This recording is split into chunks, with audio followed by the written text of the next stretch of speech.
If this video gets 900 likes, then I will make a sequel going over all of my side decks for the archetypes mentioned. That way, if you plan on using any of these decks in the upcoming Digimon Card Game Fest, you'll have everything you need. So be sure to smash that like button and subscribe to the channel, and click that bell for notifications so you know when my videos go live for you. Also, we're closely approaching 20,000 subscribers, so huge thank you to all of you for making that happen. It's absolutely insane. With that said, enjoy today's video. Alright y'all, the first deck I have for you is Red Hybrid, one of the coolest and most aggressive decks supported in Set 7 Next Adventure. And the version of Red Hybrid I've chosen to go with is the basic or most consistent version that does not include the Ancient Greymon and Agunimon package. And the reason for that is pretty simple. I think including that package makes this deck unneedingly expensive and also less consistent. And when I'm making these, first draft deck list videos,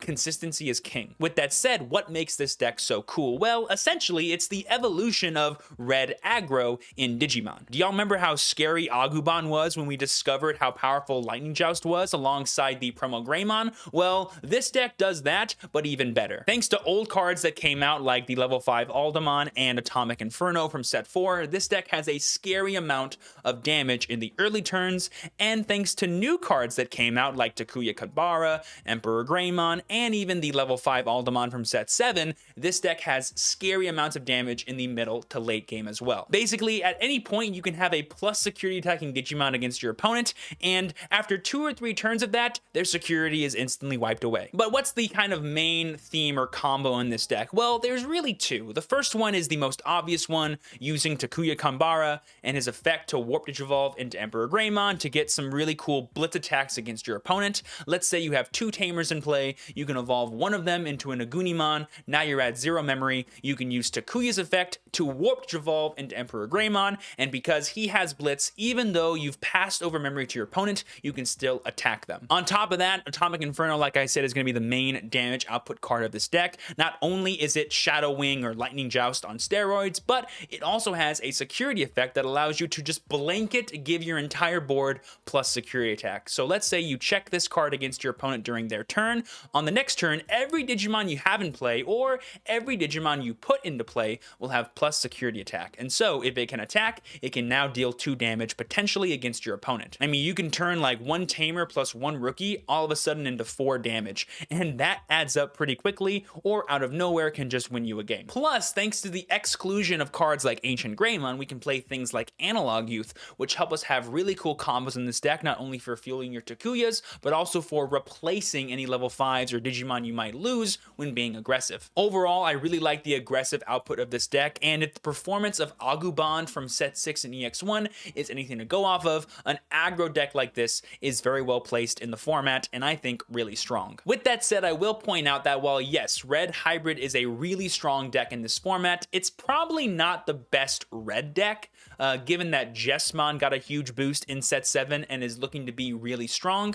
The reason why I'm not showing you that deck though is it's pretty simple. It looks just like it did back in set 6, just with some new cards like the new Huckmon or even the new Sister Mont Blanc added to it. If you want some examples as to what Jessamon decks look like, I'll leave a link in the iCards above. You can go check it out there. Moving on to the deck that got hurt the most from the recent ban and restricted list, we have Blue Hybrid. Alright, so for those that don't know, the main shtick of Blue Hybrid is the abuse, we'll say, of the Tommy Himi Tamer card and his inheritable effect that says, once per turn until the end of your opponent's next turn, one of your opponent's Digimon with no Digivolution cards can't attack or block. So it's basically like a Rafflesiamon effect, but when attacking on a blue Digimon. On top of that, you have cards like Kumamon, which can get rid of sources, and Korikakumon, which on Digivolve, if a card with hybrid in its traits or Tommy Himi is in this Digimon's Digivolution cards, one of your opponent's Digimon with no Digivolution cards can't attack or block until the end of the next turn. So let's say your opponent has 2 Digimon without sources, and you evolve into Korikakumon. Boom. Now one gets stunned. And then you attack with this Korikakumon while having Tommy Himi in the sources. Boom. The other one cannot attack or block. You've instantly stunned your opponent's board and dealt the damage. If this Korikakumon lives, you can do the same thing pretty much on the next turn where you stun one of the Digimon instead of both this time. Having that sort of pseudo control against like early game blockers or early game attackers really makes the aggro rookie slash champion rush plays of this deck unmatched. The problem that I feel like Blue Hybrid in the English meta is going to have is now that Ice Wall and Mega Digimon Fusion have been restricted and banned respectively, we don't really have a consistent win condition given this version of the deck. If we played a version like Bond of Friendship or like a heavier Magna Garurumon package with like Koji and stuff, it'd be more obvious as to what our win condition was, but not having access to either free or one-cost evolution Susanomon is a big yikes. I mean, if you wanted to, you could totally find room for cards like win rate 60%, and you can just take out Magna Garurumon entirely. The only reason he's in this deck is to evolve on top of Beowulfmon and be like an extra way to attack. So essentially you can turn one body into 2 attacks. That's really what this card does in this deck. And while that, yes, that's unimpressive, it's sometimes all you need to win games, because this deck can attack a bunch, especially given how many tamers and hybrid cards we play. So yeah, that's my Blue Hybrid deck for set 7 as of right now. I am testing Bond of Friendship, I am testing like Heavy Magna, and right now this version feels like the best, especially given the tech cards you can play like Modokai Betamon and Sayakomon. While yes, you can allocate these cards to the side deck if you're playing in Cardfest, I think being able to find room for them in the main deck is huge, especially against other hybrid decks and other memory gain decks. Speaking of other hybrid decks, let's talk about the last one I have for you today, possibly my favorite one of the bunch, Yellow Hybrid. Who knew all Shine Greymon needed to become a tier 1 powerhouse once again was a new tamer card and the introduction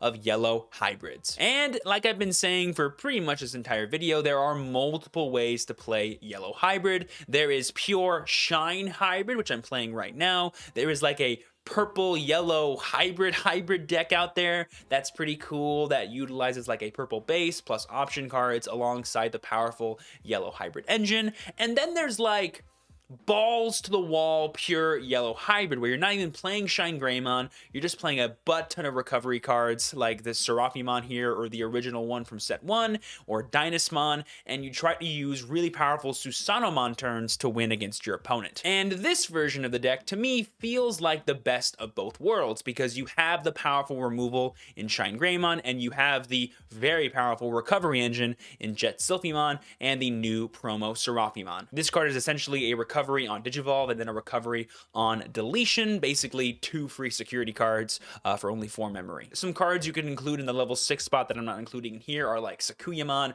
and Dynasmon, that again just add to the longevity of this deck. And that's sort of the main idea. This deck basically is a setup slash snowball deck. The longer the game goes on, the more resources you're going to accumulate, and then eventually you're either going to run your opponent out of ways to win the game, or you're just going to use all of those resources to just beat your opponent in a series of turns, usually in the form of 1 or 2 Susanomons or an army of plus security attacking Shine Greymon. And while yes, this deck did get hit from the recent ban and limited list through Reinforcing being limited and Mega Digimon Fusion being banned, it's really no big deal, because a 3-cost Susanomon is not that much different from a 1-cost Susanomon, and Reinforcing Memory Boost was really only played at 2 copies, so 1 is no big deal. The real limitations from that list come from Blue Hybrid becoming worse, believe it or not, because for this deck, Blue Hybrid was one of the best matchups you had, but now that it's going to be played less and less as the format goes on,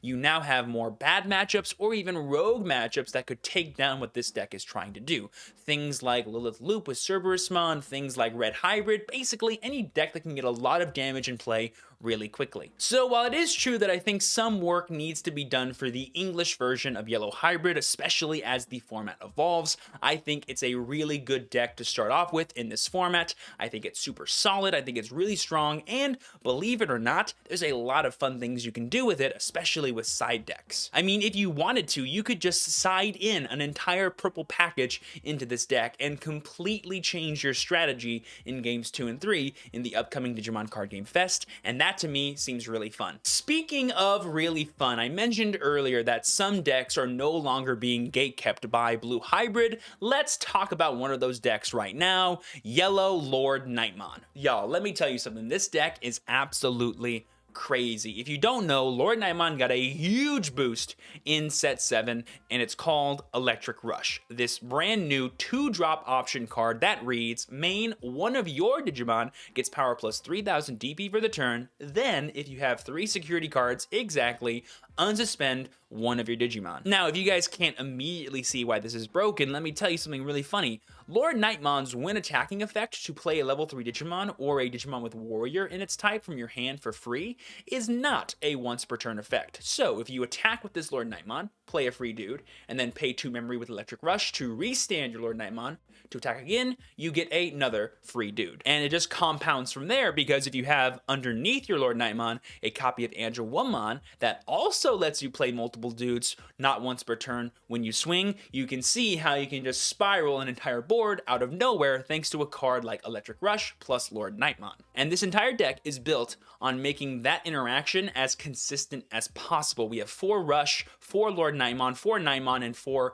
Angewomon. On top of that, we have 2 copies of Dynasmon and 2 copies of the set 6 Pulsemon that help us lose cards in our security to get to that 3 sweet spot a little bit faster. And on top of that, we have a ton of rookies in here that we can abuse with all of our powerful Go White effects, like Bushiagumon, Lucemon, Starmons for removal, the brand new Pulsemon that literally says, when attacking, if you have 3 security cards, gain 2 memory. You can literally go into a Lord Nightmon, go to 0, attack, and then go back to 2, play Rush, restand attack. It's crazy. And then we have just a really nice, consistent engine of champions to round off the deck. I know this deck seems simple, but I promise you the amount of advantage and pressure you can get over like 2 or 3 turns is insane and game winning. And thanks to the recent limited and ban list for Digimon, this deck has an actual shot of doing well in the English version of the game, because no longer do we have to worry about 4 copies of Ice Wall and Korikakumon constantly stunning our board. We can go as wide as we want and actually get full value on all those attacks that can help us close out games against any kind of blue deck out there. So all you BT5 yellow stands out there, get ready, because between this and yellow hybrid, the supremacy may just start again. All right. I've left my soapbox for yellow, and I've entered my soapbox for Turtle Turbo, baby. Let's go. Okay, so I know you guys were probably expecting some other different green decks like this one to show up in this video. Well, too bad. This is the one that I'm showing you today. It's Turtle Turbo, or Turbo Ibanmumon Toolbox. If you guys don't know, some of the support we got in set 7 for green kind of built upon an original mechanic we had in the original set 1 of like evolving into level 6s for free from the top of your deck.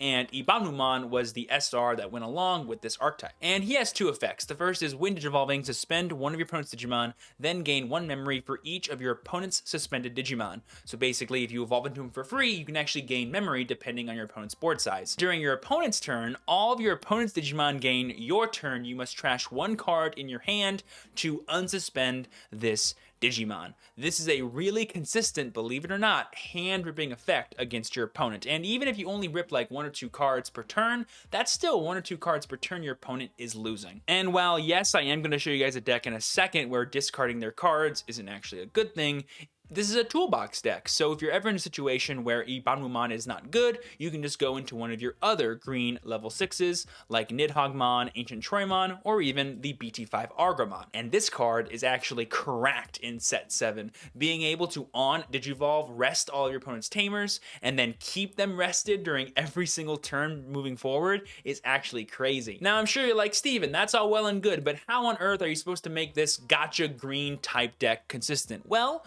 not only do we have multiple Digimon that have Jagamon's effect, like Mame Tyramon, and of course Izuyazumi and Mimi Tachikawa from set 5, we also have the brand new Gatsumon and Tortomon, which let us literally stack our deck with the specific level 6s we want to in order to evolve into them for free. So there's actually a way to guarantee specific level 6s when you need them. And because we're playing a high number of level 6s, as well as cards like Togemon that help us dig through our deck, we can see them really quickly. On top of that, I think the really cool thing about this deck is how much advantage it can gain in a single turn. Basically, thanks to Ibanumon plus cards like Bakuman, it's totally possible to gain like 4 to 5 memory in a single turn, depending on what deck you're fighting against. And then if you have 5 memory and then like hard play a Mame Tyromon, then Digizorb into an Argomon, now you have 2 level 6s, your opponent's at 2 memory, and you rested all their Tamer cards, while also having an Ibanumon in play that makes them discard cards in their hand if they want to actually aggro with any of their rested Digimon. So in theory, this deck has a lot of things going for it, and being a green deck, you have a lot of options for other cool level 6s to include here. There's things like Mega Gargomon, there's things like Eldradimon, which is a plus security attacker that can't have its DP reduced, which is good against yellow decks, and there's more from there. This series has never been about giving y'all the best or the solved deck lists of a format. It's about giving you deck ideas that you can try out for yourself in an unknown meta and evolve as that format progresses. And this deck to me is one that people have not tried out ever, and one that I want to try, and I recommend you do too. Moving on to a deck that has both the best support from set 7 as well as the worst hindrances from the new limited and restricted list, Purple Lilithmon Loop. Or I guess we should call it just Lilithmon now. As someone who fell in love with the Lilith Loop archetype in set 6, I am really excited to play her in set 7, especially with the new Eismon combo, which, if you guys don't know, revolves around Eismon and Eismon Scatter Mode. Eismon here has the effect that says when you trash this card in your hand using one of your effects, if Eismon Scatter Mode is in your trash, you may play this card without paying its memory cost. And then Eismon Scatter Mode has the handy effect that says on deletion, draw 3 cards, then trash 2. So the basic idea here is you have your Eismon Scatter Mode, swing at your opponent's security, you hope it dies. If it does, you draw 3, trash 2, and then you're looking to trash any copies of Eismon. If you trash 2, if you trash 1, that's all good. You'll then play them for free after that because the Scatter Mode is now in the trash due to it being deleted. From there, once you have these 2 copies of Eismon, you can evolve them into ultimates like Cerberusmon or Cerberusmon Werewolf Mode. The combination of Omnimon Zwart plus Cerberusmon Werewolf Mode and Cerberusmon kind of acts as this deck's aggressive engine in the late game that allow you to kind of close out matches when you need to. And while all of this extra early game and late game aggression is great, I will say it comes with the caveat that Lilithmon now has a natural timer put on it due to the banning of Mega Digimon Fusion. Because you can no longer just tuck away an Omnimon Zwart as the last card in your deck, you are very susceptible to decking out. So managing your resources becomes the #1 priority in this deck. You can't just go willy-nilly, draw as many cards as possible, mill as many cards as possible.